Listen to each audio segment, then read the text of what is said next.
2 days, 2 non-LCS teams upsetting 2 LCS teams. Is this going to be number 3? It always can happen. We saw them at Cologne. They took Evil Geniuses on pretty easily. It was a very one-sided match. But MYM having all this time to actually practice and train up, as a quick shot and Panky were mentioning, they have the ability to do it. And with SK Telecom beating CJ Frost and then seeing a Nexus take on SK, anything can really happen today. So talk us through these 2 lineups here, and specifically level 1. First of all, let's focus on level 1. Do you think that we're going to see anything there? If anything, I'm going to have to say it will be coming out. Well, EG likes to go for an aggressive ward at the Wraith camp you're currently seeing, where Makati is, but they don't really have a great team to go for a level 1 fight. I mean, Sona has some decent damage, so is Misfortune, but you won't have like a stun out of Frog or anything like that. Snoopy won't have too much damage. You only have that taunt out of Wicked as well. But for MYM, they have the potential to do it. They have the gold card, they have the fear if they want, they have the cocoon, and they also have the Zyrograss Mirror, so they have a lot of control and a lot of damage behind it. And that's kind of what their comp is based around. They don't really have a tanky front line. So what are we going to see from Evil Geniuses? They're on the blue side, and I've got a feeling that we're going to see exactly what we've seen out of them at LCS in terms of how they set up this level 1. They've been going for very specific ward positions. That pink ward again in the hands of Crepo. He's generally been in the right place at the right time to get rid of the wards that have been put against EG at the start. However, we can see it's very much the line defense setup here out of EG. 1 man down by the Tribush, 1 on the Wraith ramp, 1 in the middle, and then the same over on the other side. So pretty standard start here from EG. Looks like MYM going to be starting off with their Wraiths here with Makata. Charu going to be helping him. Kuban looks like he will be taking that top lane, but from EG's side, we're going to see a lane switch. Yeah, Joe, it's kind of interesting that you mentioned Crepo and the pink ward, and he talked about when he was on the analysis desk during LCS that level 1s, they're so easy to predict almost, that if you watch any team, you can see these patterns develop of where they put wards, or where they go on certain junglers, and I'm assuming he has had time to get that research down. We do see that lane switch happening, but that Misfortune Sona going to be in the top lane, but we also see MYM reacting to it, so they're going to be having the 80 carries in that top lane, or sorry, the 80 carries and supports in the top lane, and the top laners in the bottom. Yep, nice little switch around there by MYM, realizing that that was going to happen. So it will be the Elise versus Shen in the bottom lane, Kog'Maw Zyra versus Misfortune Sona in this top lane. Talk us through this top lane first of all, Jason. Who's got the strongest side at both stages of the game? Well, in the early game, Misfortune, well, EG will easily take this since Misfortune has so much damage early on. Crepo has a lot of poke with that Sona, and then Kog'Maw doesn't really do much damage until level 6, when he can pretty much overpower any kind of opponent. And then we have Zyra, who's very squishy, so they're not going to be really looking to get any early kills, as they do hit level 2 pretty early on and putting some pressure on them. Yeah, nice double up coming in here from Yellow P, actually getting good damage down on towards Makler. He's below half HP at this point. And as you said, it's going to be a bit of a bully lane. MYM's going to have to sit back, farm up as much as he can. We know that Kog'Maw only going to be getting stronger as the game progresses. So middle lane, Twisted Fate versus Xerath, Jason. Well, Xerath, it's all about that range, as we've been seeing what Froggen's doing so far. He just hits him from that, well, he pops that W down, hits him with his Q, and there's nothing Twisted Fate can do about it except maybe dodge on the sides. He has to get in very close to get that gold card down and really do any damage, but then it's going to come down to that level 6. What is Charu going to do with that ultimate, with that teleport? Is he going to make use out of it, or is he going to be pushed out of that laning phase too early? Well, yeah, Charu has gone teleport, and he's got the Destiny in there as well. Something that we always see Charu play is that teleport. It doesn't seem to matter who is playing in the mid lane.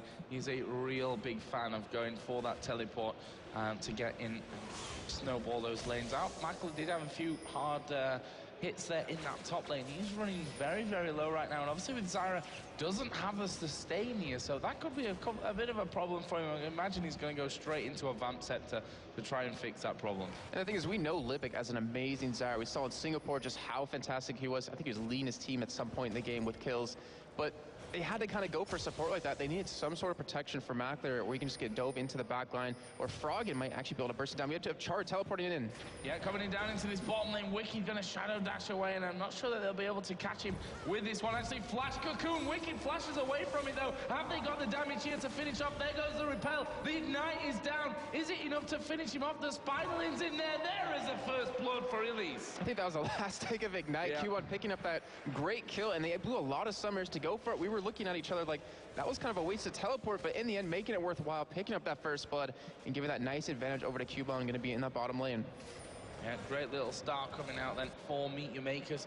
up against a very solid team in the form of Evil Geniuses. We are going to see Xerath coming in. There's the exhaust down on towards Libic. Is they going to be able to get in there? The root comes down, cleansed away from Froggen. They managed to pick off Libic, and that's going to be all she wrote up there. But that is a nice kill coming down. Misfortune getting that one. That was an amazing grassroots coming out of Libic. Unfortunately, it didn't save him, and we had Crepo being very aggressive, flashing in just to exhaust him, just so he wouldn't get away. Overall, great play out of EG right there, and it was a very scary moment. If they didn't get that kill, they would have wasted so many things just to make that happen. Froggen to not get a kill. Yeah, Froggen has used that cleanse, so as we said, to get out of the root. So we'll see if that complains things. That means he doesn't have the cleanse to get away later on from a possible gold card gank there coming out of Twisted Fate with the wow, Nocturne coming in there. That's all ifs and buts at this stage. Let's have a look down this year. Shen got a massive lead here over Elise, despite going down early on for that first blood, 33-18 in favor of Wicked in that lane. Between the AD carries, Misfortune got a little bit of a lead. There's the vamp set that I predicted earlier on coming out of Cogmore, but he's actually facing a lot of pressure here again. That slow pretty much saving him in that. And that Void it just completely stops Misfortune in her tracks. She has that nice speed buff from her passive, but it doesn't matter when you're running through that in the end. And Joe, we're getting very close to level 6. We have Charu finally just hit it, so we have that ultimate available for if they do want to go for a gank. And also Makade is approaching that level 6 point as well. So when we see Makers get that crucial point in levels, we should see some amazing ganks happening where, you know, Wicked, he won't be able to really ult in just because of the vision loss out of Nocturne. And that's really going to create some problems if Makers can burst them down in time before he gets in, or you can get there. Yeah, but Wicked again, he's pushed fairly far up this lane. If we see Nocturne coming down to the bottom side of the map, that's where we have to be really, really careful as to where this is going to go. We can see there Froggen just charging up here to have a go at Charu from as long of a range as he possibly can. Charu actually just going to head back from this one here. So we may see that Twisted Fate getting involved. Obviously, Charu went with Flash and Teleport in that lane compared to the Flash and Cleanse that we had coming out of Froggen. So no Ignite from both players. They're going to have to rely on the pure damage that they've got coming out of those abilities. But we're also seeing Snoopy headed up to level 6, which could be a counter if he's in the right place at the right time. Yeah, he's trying to stop all that burst that comes out of MYM. If he can hit it on the right person at the right time, they'll blow, actually, Makers will blow a lot of abilities that they won't get back for a while. He did have Makade start at red buff, so he picks it up right now. Looks like he is heading up towards this top lane to go for a gank, but Charu not really in a position to help out if they do want to commit to it. Well, he's going to have to head up quickly if he wants to be involved in that one, but it would still be a 3-on-2 gank in this top lane. The question is, do they have the power still to match Misfortune Sona? Crepo is also at level 5 right now, so it shouldn't be too long before he gets that crescendo in, and that's something that's going to stop Nocturne completely in his tracks, as we are going to see them going in here on towards Crepo, and there is the kill. Makler, they sew it up quickly, and that's because, quite frankly, they were too far away from that turret, not expecting that Nocturne gang. And there's nothing Wicked could do about that because they killed him before that paranoia went away, and that's what you have to do with this team. Makers playing very solid. We see the bullet time actually used just to keep that creep wave pushed out, because we have Makade trying to go in for a gank on ELP, trying to go for that 3v1, and still, if they want to, they probably could get that turret down. Instead, they're going to head over towards his blue buff and deny it onto Froggy, which is actually a perfect play because Xerath, he eats a lot of mana just to push out those waves, even though he has that chalice. Yep, and Twisted Fate actually headed over, but in the meantime, we saw Snoopy doing the blue buff of Meet Your Makers. This is a perfect read coming out of Evil Geniuses. The question is, are they going to be able to take it down before anyone comes in? Yes, they will be able to. Xerath is going to get a blue buff in the end, so all equal on that front. Oh, Makade's still in the vicinity, though. I don't believe he actually has been spotted towards his top side. Nowhere's currently able to see him, and they easily can dive onto him once Makers pushes up this lane, especially with the LP back now. We see Charu actually teleported in towards the blue buff. They are going to go for a 4-man dive here. Yes, they are. There are two, obviously, Sona sticking around there. It is Crepo, who did die a little bit earlier on.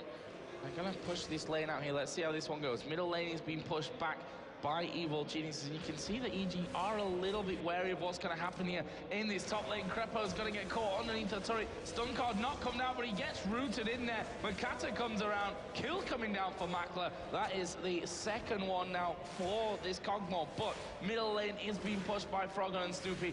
EG gonna take this one, but they will lose that top turret. And they're gonna lose a little bit of damage on their mid turret as well, as everyone Makers is backing away. They were able to get another kill on the Makler, so he is 2 out at this point, and we know Kogma being the strongest late game carry, or at least AD carry in the game. And that turret, I mean, it's not going to get to half health, but still, that's a really bad sign for Meteor Makers. They have to protect this turret, because if they lose that, there's so much control that they're going to be missing out on.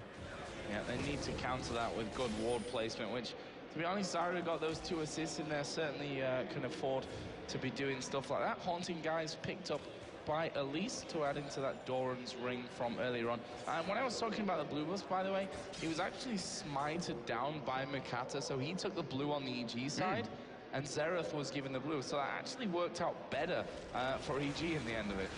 Yeah, actually, I don't think MYM expected Stupid to award that blue buff just to have the timing on it. But as we do see, they're going to be going for the Dragon right now. And we've seen over today and yesterday just how much Dragon control really benefits you in the entire game. It really gives you a nice advantage in gold, even if you start falling behind in CS in terms of towers. However, Meteor Makers is ahead on all fronts. Yep, now MYM going to send their AD carry support down to this bottom lane. They're pushing that one out. EG doing the same with having Yellow, Pete, and Crepo in that top lane.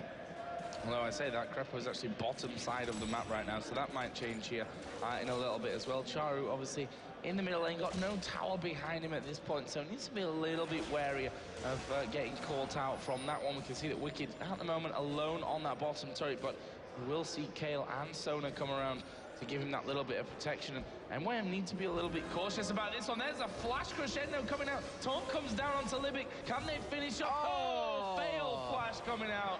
And that will be a kill for Wicked. That's got to feel bad when you're that close to the wall, but because of the exhaust, just slowed down so you can't get close enough to it to flash. Very unfortunate. And then when you do, you don't get over it. And you're like, oh, I just wasted that summoner. But Joe, it's kind of surprised. Charu has yet to use his ultimate. In every gank he's done so far, it's been through teleport, which to me is a little bit interesting since his ult has a quicker cooldown.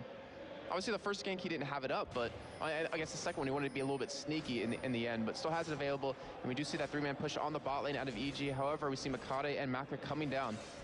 It doesn't matter though. For a trap. Frogon is, inside of that tri-bush. Here we go. He's going to get stunned up. Can they finish off? Uses the cleanse to get away. Twisted Fate going to get involved in this, but I'm not sure it's the right decision in the end. We see the darkness going to come out from Mikata. That should slow things down, but Charu getting caught. Here come the roots out of Zyra. They've turned it around. Going in on towards Snoopy. He's going to die to Makla. What a turnaround there for Meteor Makers. And Cubon, he tried coming in from the side and flashing over that river wall, but he failed it as well. I don't think he wanted that really talked about or seen, but he could have picked up a couple of kills there. And what a perfect ultimate by Mikade. It wasn't aggressive. I mean, if people forget, you can use it defensively. You can use it to just escape, lose that vision on you just so you don't take any more damage. Great play out of Meteor Makers, turning that gank into a 1-kill advantage.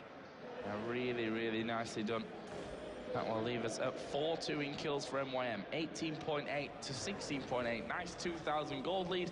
And they could bring the turret advantage back to 2-2 at this point. Wicked actually sticking onto the turret there with that Cocoon and the Zyra roots. That's definitely a dangerous decision from him. In the end, he won't get caught this time around, though. And we are going to see Kale and Sona headed towards this bottom lane. Yeah, we currently do see a lot of money actually stacked up for Wicked at this point, as well as Yellow Pete, who was just pushing that top lane, then pushing middle, just trying to gather as much farm as possible so his ultimate really do the damage it needs late game. And Meteor Makers were defended off because of Xerath. I mean, that poke, that range you have, you can clear waves so quickly, just like he's a Nivy is used to, and it's really going to benefit them in the long run if Meteor Makers doesn't have the ability to get in there and hit those turrets. So let's have a look at the CS. Wicked. And Kubon actually back level now. In fact, Kubon has taken over 71 to 74. Jungle 16 CS advantage for Nocturne. Middle lane is real close, only 4 or so difference. AD carries though, 20 CS lead for Yellow Pete. But 3 kills on Cogmore. He's now 5,000. That'd be a big deal, wouldn't it? Yeah, like 500 gold ahead of the Misfortune. And this is a really crucial point there because he's trading CS for kills. Actually, do see Stupid getting caught in his own jungle, but should be able to escape. And they really wanted to deny that blue buff away again. However, we did see obviously last time Froggen took the enemy blue buff. So, but what Kogma's doing, he's trading the CS for the kills, but if they don't make plays off of it, then it's going to work out against them. He's going to fall behind, and EG's going to have the ability to start doing some hard engages on these team fights.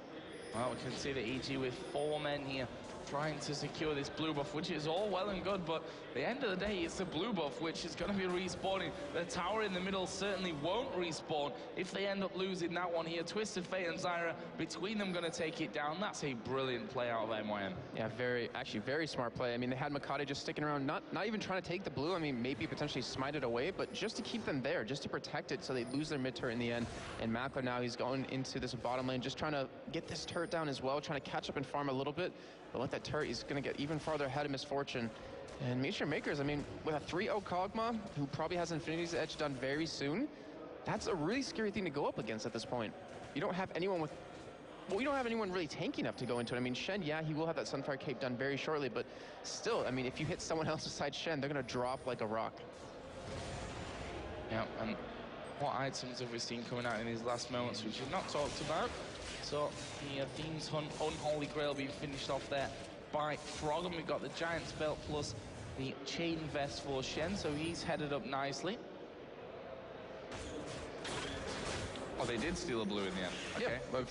Yeah, in the end, they stole it, but we were looking at the tower in the middle lane when it happened. So. Yeah, apparently Makati did for that one. Apparently Makati actually did steal it away with that smite. So Frog. So it was an even better play out of MYM yes. than we thought before. It was already good before, but now it was an amazing play out of them. And we do have Cubon picking up his haunting guys like he had before, but now with that Giant's Belt, to be working towards a Rylai's or that Warmog's armor that they need at this. They're going to need this because all you really have is Nocturne, who isn't really tanky at this point. He has a Phage. They need that protection. They need someone to soak up this damage that EG can put out, and they're up against that Kale ultimate. So if they use all their bursts on someone, it won't really affect them in the end, and they're going to have that sustained damage, which Mackler will bring to the table. So where's the next action going to come in? We've got 10 seconds for the Dragon. Seems like the obvious point moving up. And look at the ward coverage on that bottom side here. Pink ward, pink ward, pink ward all along the river. And as I say that, there's pink ward number 4. This time coming out of Evil Geniuses to clear one out. But Meteor Makers have got good coverage on that bottom side as well. We'll see how this one all goes down. There's another ward put around the corner from Zyra.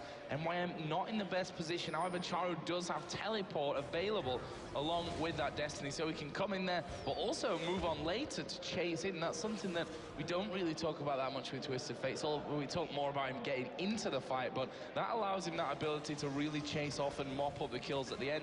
EG going to start off here. They're on top of a pink ward, and we are going to see Meteor Makers coming in around the side. The cocoon not landing, but the roots will land onto Froggen. Here comes the Zyra ultimate in there. The intervention came onto Froggen, but it might be too late. Oh, Makata flashed over for the chase, but he'd already got the kill. Mackler getting one. Stan United going to come in there. The bullet time ripping through MYM. They all go low, but will they get the kills? Dragon has gone down there in the final seconds of it as the flash comes out from Yellow Pete. Here is the Destiny, though. Where's Twisted Fate going to go? He's down at the bottom. Flashes into Snoopy. There's the wild card finisher. Destiny is already timed out. Wicked is still in the Dragon Pit low. Zyra actually coming in around the side, and there is a finisher from Mackler again.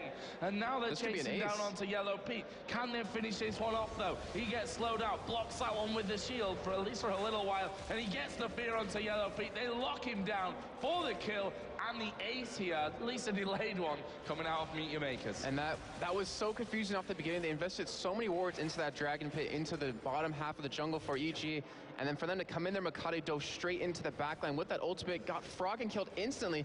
And the thing was, Froggen tried using his ultimate to get Mackler out of the fight, or at least push him low enough so he couldn't afford to be in there. But Mackler, smart enough, just stayed away. He flashed out of the ultimates and didn't get harmed at all. And then we saw Yellow Pete. He had his flash available in the Dragon Pit, but he's like, you know what? I'm going to fight this instead of running away. Almost picking up 2 or 3 kills there, but Meteor Makers running away perfectly. Were able to get an ace with no deaths. See, because of how that went down there at the end with a bullet time, Yellow Pete actually played it super smart, as in, there's 3 guys there, but they're all low. Right. He knew that Makata had flashed over the wall behind him, couldn't come back in, but Makata was full HP, so if it had gone over the wall, perhaps Makata could have killed him. Of course, he died in the end when they all collapsed in around him anyway, but interesting little fight there. Meteor Makers coming out heavily on top, almost a 6,000 gold lead. Well, at least he was able to secure the Dragon for his team. So since Makata was on the other side of that wall, wasn't able to smite it. So he picked up a little bit of gold, a little bit of something on nothing. But in the end, I mean, the Dragon for 5 deaths of your team, not really the kind of trade you're looking to have. No. And Mackler, look at him now, 5-0-1, has 7,000 gold about total at this point. His counterpart has 5,500, so he has a nice, huge lead right there. And also Charu, I mean, we were looking at the picks and bans, and we saw him pick Twisted Fate, and we were kind of like, you know, we weren't too impressed with every time we've seen it, even in Intel Extreme Masters Cologne, but he's definitely shown he's been working on it, and his whole team is really been adapting to that kind of pick in the mid lane. We see with Nocturne, got the Phage Brutalizer, and that Giant's Belt in there as well. So Frozen Mallet, by the looks of things, going to come out at the end there. Of course, could end up just getting a bit of everything and then moving into his main items later on, which is certainly something that we're used to at this point, as we are seeing Meteor Makers coming around again. Blue buff this time is going to go over to Frog, and we can say it with safety this time around. MYM a little bit too slow to go in, but let's say, thank you very much. 2 ward kills, that pink going down. And Charu may even look to push this bottom lane out. Wiki is there to cover, though. Look what's happening right now. Matchmaker's going for a sneaky Baron. Only 20 minutes in, and EG has no vision on this. It looks like they won't even be able to stop it anyways because Mackler's so fed. He can take this down extremely quickly. Shen in the bot lane just backing out. And that will be a very early Baron going over to Matchmakers. Yeah, what a pickup as well. They've had no idea that this was going to happen. They had vision there on Crepo. And we'll see Zyra running through that Baron buff and saying, well, that's not good news. As see the paranoia pops here, and he's actually going to come in on towards Crepo. Where's the fear going to send him? Sends him actually back towards the turret, and Makata is going to go down. Bullet time comes in, and that was not the best decision. Meteor Maker's not able to follow up on that one afterward. And hey, run away. Charu just coming in to try and zone them back to make sure the rest of his team's safe. But not the biggest, the best call we've ever seen. That really confused me because Charu had his ultimate up. If he wanted to go in and see where everyone on EG was, he could have just popped that first, and then that would have probably made Makata say, hey, I should probably not go in here. Yeah. Let the ultimate be wasted, but keep myself alive. And a big blitz play right there, and it might be what EG needs to get back in this game. Well, in terms of gold, they're behind, but we'd be lying if we said we've not seen EG in this position before. Have they ever came back from a gold deficit? I can't think of any. 25k, no problem. We're EG. We can hold this game out, but again, it's a different setup to what we're seeing before. And well, those kind of games only come around once every blue moon. As Wicked just going to shadow dash himself away from the Elise Cocoon, but he won't get away from the stun card. There is Kuban to finish off. Nice gank out of Meteor Makers. Brilliant play. And the thing is, we were talking about how EG, can come back from gold deficits and win games with 25,000 gold behind, but there's one thing that's really key here. It's Mackler. He's Kog'Maw, and we've seen him in Intel Extreme Masters Cologne just how amazing he is at micromanaging, dodging skill shots, and just staying alive in general. Yeah, and I really like the fact that Libic has gone for boots and mobility here. Means that they can really move around that map quickly, catch people out a lot easier, and really get in there for the root. That's what Libic's going to be used for later on in this game, is that CC that can bring to the table. As Makata going to be pushing this top lane out as well here. So a little bit of a split push coming on. EG going to have to react to this at some point. And in the end, Makata just throws the minions through, lets them do their damage, and will back away. And you see Matchmaker's picking up a couple of big items as well. Q1 has that Crystal Scepter done. You see the Lich Bane being picked up for Charu now, so that presence of him being able to backdoor you with the teleport, with the ultimate, is becoming very real, that threat he provides. You see Infinity's Edge and the Zeal now done for Mackler. There's just so much damage on Meteor Makers. I mean, Q1 has a lot because of that percent, and also the items he has. You have Nocturne as well, has a Brutalizer, even the Berserker Gears on top of that. And then Twisted Fate, I mean, they can just burst someone down. If they stun anyone, even if it's Wicked at this point, and he gets caught out, he will die. Going to be dangerous times for EG. But they know how to sit back and soak up that pressure. They've seen Yellow Pete down here in the bottom lane. Are they going to go in for him? Yes, we are going to see that teleport coming down. Stan United comes out instantly there, and they may just try and turn this around onto Charu. Here comes Libic down. That's what I'm talking about with the boost of mobility. Yeah, he can't follow Twisted Fate through. They can damn well run pretty fast to catch up. And it looks like with this ward in this jungle right here, they were able to spot it over towards the red buff. So we saw Wicked flash in to try to go for a taunt, but instead he just backed away just to make sure he didn't get caught out. Because if he died, that should be an inhibitor turret and inhibitor taken from Meteor Makers. And with this Baron, with the control they have around this map, they don't really have an Oracle at this point, which is a little bit confusing since they're trying to be aggressive. They still just have a lot of control in general at this point. And that Dragon picked up 9,000 gold lead for MYM. 9,000 gold, really solid position to be in. And as I said, we've already seen one team losing today from the LCS. against a non-LCS team with the Nexus taking down SK. Oh, Yellow Pete's in a lot of trouble. And when I say a lot of trouble, I mean he is dead. As we are going to see him going towards Snoopy as well. Are they going to get the stun down? Yes, they are. Does have intervention available, but if he was to burn that there, that would mean that they don't have it later on when it really counted there for the team. In the meantime, Meet Your Makers push, took down the inner turret in the middle. They may be able to take that turret down. Oh, the intervention last second for Snoopy. Crescendo comes down, but Makla's ripping through them. Focus coming down onto Crepo. Can they get the finisher? Not quite, but they're going to force him away. Zyra taking the turret hits there as well. Meet Your Makers are still pushing down the bottom. Zyra takes another big hit, but Makla's still hitting the turret. This is going to be 2 inhib turrets going down directly after each other, and that is great play coming out of Meet Your Makers, but they may end up getting caught. Here comes the TP away, and he almost got away from it there. Gets killed off in the end. And Meet Your Maker, such a great play right there. We had a split push happening. We even saw Makate's ultimate go down, which confused the hell out of me. I was like, why is he not going after Froggen? Because he wanted to get Yellow Pete, but in the end, he was able to get Froggen's flashbone as well. And then also the repel used out of Q1. He dodged a Crescendo, he dodged a Shadow Dash, and came back down and was there to provide even more damage. Great play out of him. Great play out of Meet Your Makers in general. And they have those, well, they have the bottom inhibitor down, and they have that middle one to go if they want to take it. Baron will be up in about 3 minutes. So they have that also. The game is in their hands right now. I mean, it's pretty much up to them to lose at this point because they have such a huge advantage. So when I was talking earlier about Makata buying a bit of everything to get everything at once later on, just picks up Frozen Mallet and Black Cleaver in that back. So, well, yeah, that's exactly what I was thinking. And obviously that needlessly large rod in there with Twisted Fate. Phantom Dancer now added in to the Infinity Edge from Cogmore. And this is where it gets so scary. I mean, compare that over to Misfortune, Bloodthirster, Pickaxe. Well, you can't compare it. That's really the point. and the thing is, Makler, what does EG have to get into the backline against him? Nothing. They're depending on Froggen. They're depending on him to kill him. And with the way it's been going so far, Makler's been avoiding it as much as possible. He has a flash up, has the cleanse, and that's the only thing he's really scared of, is if he does get that E onto him, he's going to cleanse away if he does get stunned right after. He doesn't have to worry about Wicked getting in his face because he can destroy Wicked at this point. And also he has Cubone, he has Makate, he has Charu, able to back him up and do some damage. Oh, Twisted Fate pinging down there towards that inhibitor. I wonder if EG are going to be expecting this one. Meet Your Makers pushing out, and I think the ping's coming down there. I mean, EG are just backing off a little bit as we are going to see that ulti from Twisted Fate being popped, but where is he going to go? Is he going to come into the back? No, he's going to come into the front as the ulti comes down from Nocturne. Yellow Pete going to take a lot of damage. He's not going to save him though there. The ulti out of Kale. Here comes Stan United on towards Snoopy. Well, they are chasing down Stun Card on Crepo. Double kill for Makler. They get 3 for nothing at this point. Libic is charging in. We got the teleport coming in onto the Nexus here from Charu, who is actually going to head Froggen off as they come into the base. Is he going to die to Snoopy? Of course he's not, but Froggen will catch him off. Well, that may be all she wrote here for EG. They get ace. First spawn coming up in 15 seconds. That's only Sona. And there's super minions in there. First Nexus turret goes down. Second one going to fall. And Meet Your Makers are going to take down Evil Geniuses here in the Intel Extreme Masters World Championship. What a result for the poll.